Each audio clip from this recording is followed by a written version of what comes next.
അമ്മായി എവളെ 7 പ്രാവശ്യം എഴുതിയില്ലേ? ഇതുവരെ ജയിച്ചില്ലേ? എവിടെ ജയിക്കാൻ? ഇവള് പാസ്സായ ഞാൻ തിരുപ്പതി പോയി തല മുണ്ടനം ചെയ്യാന്ന് വരെ നേർന്നതാ.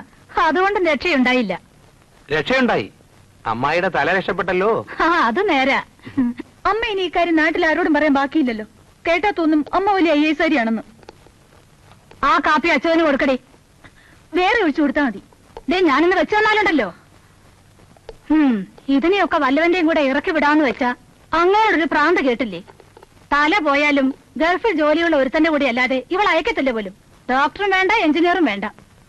അല്ല, 1-2 ഗൾഫുകാർ കല്യാണാലോചനയായിട്ടൊക്കെ വന്നിരുന്നു എന്ന് കേട്ടല്ലോ. ഒന്നും ശരിയായില്ല മോനെ. ഏതോ അസൂയക്കാര് മുടക്കിയതാണെന്നാ പറയുന്നത്. ആട്ടെ, ഇപ്പോ വേറെ വല്ല ആലോചന ഉണ്ടോ? ആ, അടുത്ത ബുധനാഴ്ച പുതുക്കാട്ട് നിന്നൊരു ആലോചന വരുന്നുണ്ട്. എവിടുന്ന? പുതുക്കാട്ടിന്ന്. വലിയ തറവാട്ടുകാരാണത്രേ. ചെറുക്കൻ ദുബായിലാ. ഈ പുതുക്കാട്ട് പാർട്ടിയുടെ വീട്ടുപേരറിയാമോ? എന്തോ പറഞ്ഞു.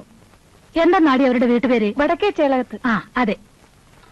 ഒക്കെ കാണാതെ പിടിച്ച് വെച്ചിരിക്കല്ലേ. നിന്റെയൊക്കെ യോഗമടി. വടക്കേ ചേളകം.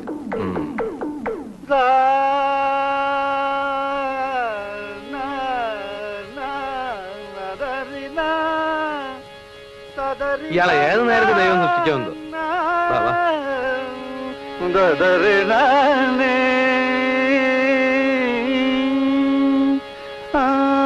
മഞ്ഞണിക്കൊമ്പിൽ കിങ്ങിണിക്കൊമ്പിൽ